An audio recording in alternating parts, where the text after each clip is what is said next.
కాంగ్రెస్ ప్రభుత్వం అధికారంలోకి వచ్చి 2 ఏళ్లు పూర్తి చేసుకోబోతున్న సందర్భంగా డిసెంబర్ 1 నుంచి జిల్లాల పర్యటనకు సిద్దమవుతున్న సీఎం రేవంత్ రెడ్డి.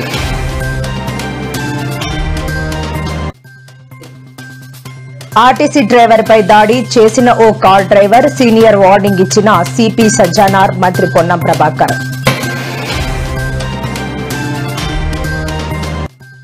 అండగా ఉంటాం, సౌదీ బస్సు ప్రమాద మృతుల కుటుంబాలకు భరోసా ఇచ్చిన కేటీఆర్.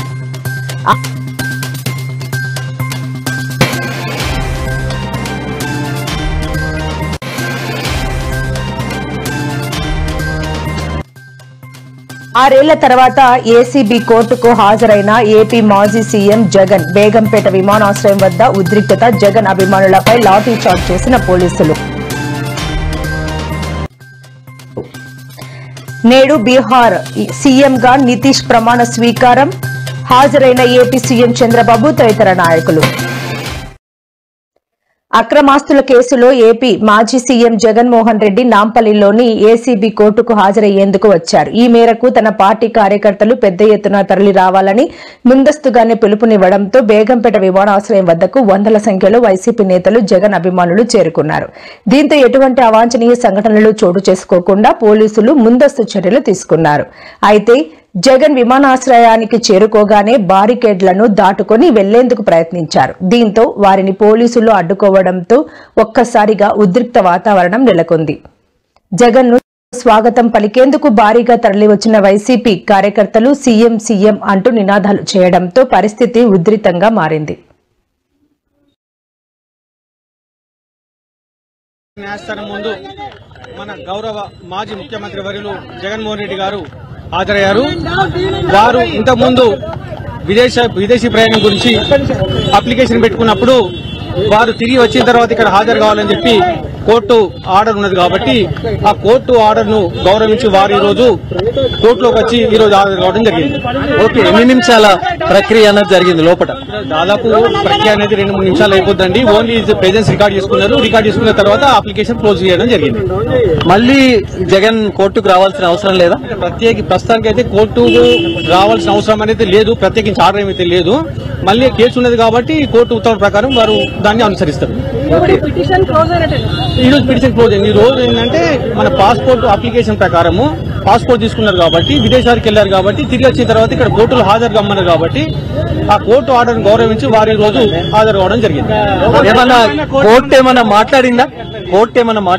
ఏం మాట్లాడలేదు. వారి యొక్క ప్రెజెన్స్ రికార్డ్ చేయడం జరిగింది అంతే.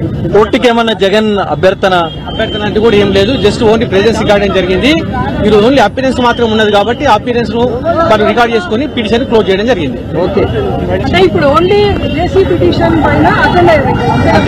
ఓన్లీ విదేశీ పిటిషన్ పైన వెళ్లారు కాబట్టి వచ్చిన తర్వాత కోర్టులో వచ్చి ఫిజికల్ గా అపీర్ చేయమన్నారు కాబట్టి వారు రేపటి వరకు టైం ఇచ్చారు. ఆ కోర్టు యొక్క వారి యొక్క ఆర్డర్ ను గౌరవించి వారు ఈ రోజు వచ్చి జగన్మోహన్ రెడ్డి గారు ఇక్కడ హాజరు కావడం జరిగింది.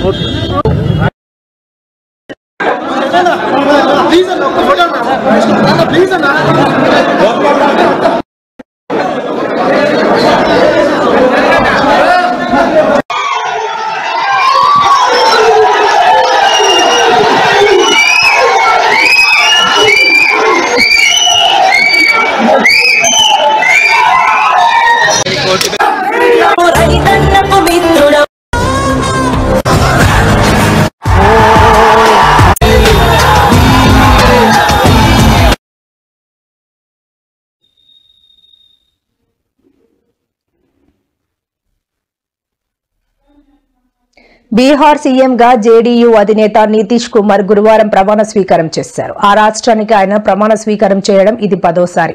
పట్నాలోని గాంధీ మైదానంలో నితీష్ తో పాటు 27 మంది మంత్రులు ప్రమాణ స్వీకారం చేయగా సామ్రాట్ చౌదరి, విజయ్ కుమార్ సిన్హాలకు డిప్యూటీ సీఎం పదవులు దక్కాయి. ఈ కార్యక్రమానికి ప్రధాని నరేంద్ర మోదీ, అమిత్ షా, ఏపీ సీఎం చంద్రబాబు నాయుడు తదితరులు హాజరయ్యారు.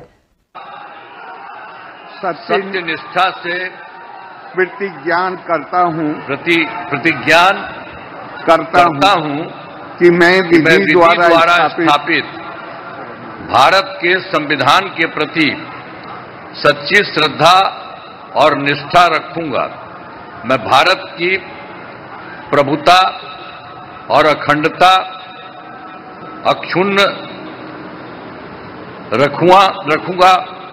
अक्षुण्ण रखूंगा। मैं बिहार राज्य के मुख्यमंत्री के रूप में मैं अपने कर्तव्यों का श्रद्धापूर्वक और शुद्ध अंतःकरण से निर्वहन करूंगा तथा मैं भय या पक्षपात, अनुराग या द्वेष के बिना सभी सरकार के लोगों के प्रति संविधान और विधि के अनुसार न्याय करूंगा। मैं नीतीश कुमार सत्यनिष्ठा से प्रतिज्ञान करता हूं कि जो विषय बिहार राज्य के मुख्यमंत्री के रूप में मेरे विचार के लिए लाया जाएगा अथवा मुझे ज्ञात होगा, उसे किसी व्यक्ति या व्यक्तियों को तब से బంగాళాఖాతంలో అల్పపీడనం ఏర్పడే ఛాన్సులు ఉన్నట్లు ఈ సందర్భంగా వెల్లడించింది. ఆ తర్వాత 48 గంటల్లో అది మరింత బలపడుతుందని స్పష్టం చేసింది. ప్రస్తుతం నైరుతి బంగాళాఖాతంలో అల్పపీడనం కొనసాగుతున్నట్లు వివరణ ఇచ్చింది. వాతావరణ శాఖ దీని ఎఫెక్ట్ తో ఏపీలో నేటి నుంచి 3 రోజుల పాటు వర్షాలు పడనున్నట్లు వాతావరణ శాఖ స్పష్టం చేసింది. ముఖ్యంగా రేపు ప్రకాశం, నెల్లూరు, తిరుపతి, చిత్తూరు జిల్లాల్లో తేలికపాటి నుంచి భారీ వర్షాలు పడతాయని పేర్కొంది.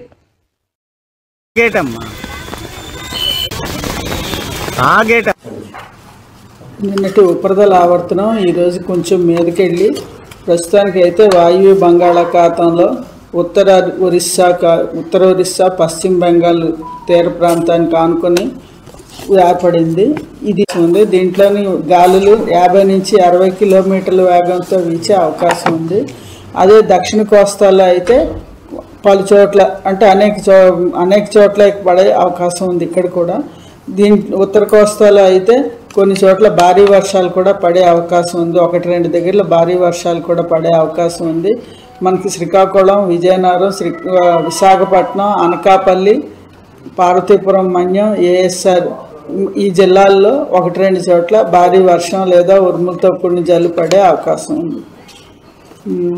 నెక్స్ట్ ఫిషర్మ్యాన్ వారికి కూడా తీరం వెంబడి గాలులు బలంగా వీచే అవకాశం ఉంది. 40 నుంచి 50 కిలోమీటర్ల వేగంతో ఈదురుగాలు వీచే అవకాశం ఉంది. కాబట్టి ఫిషర్మ్యాన్ కొంచెం అప్రమత్తంగా ఉండాలని సూచించడం జరిగింది.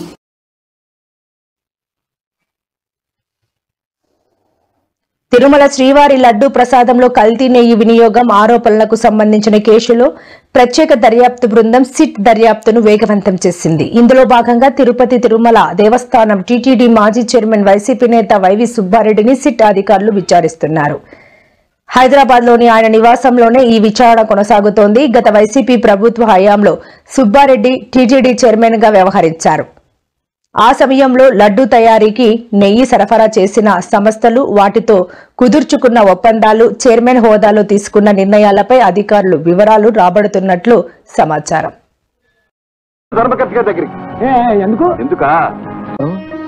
సమయానికి వచ్చారు. అసలు నెయ్యి బజారుకు జారవేస్తున్నారు. కల్తీ నెయ్యితో ప్రసాదం వండుతున్నారు.